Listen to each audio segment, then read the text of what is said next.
lokal.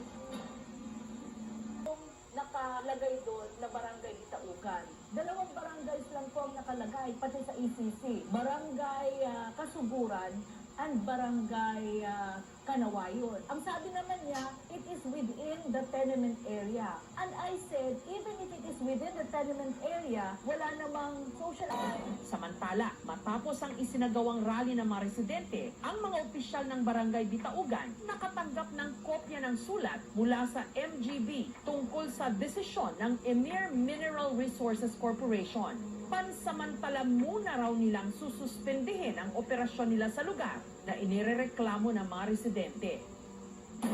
Nagustuhan na umunlad sa pamumuhay at yung kagustuhan natin na mapangalagaan ang kalikasan. Bakit po kayo naiyak na? Natutuwa kung pumunta kayo rito.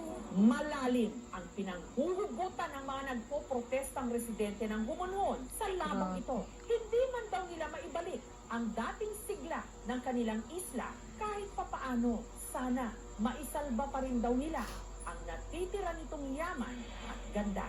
Lalo pat para sa kanila ang tunay na yaman wala sa mga nahuhukay, sa mga pinatag na bundok, kundi nasa umuusbong mula sa mayaman at mataba nilang lupa. Ang gawaran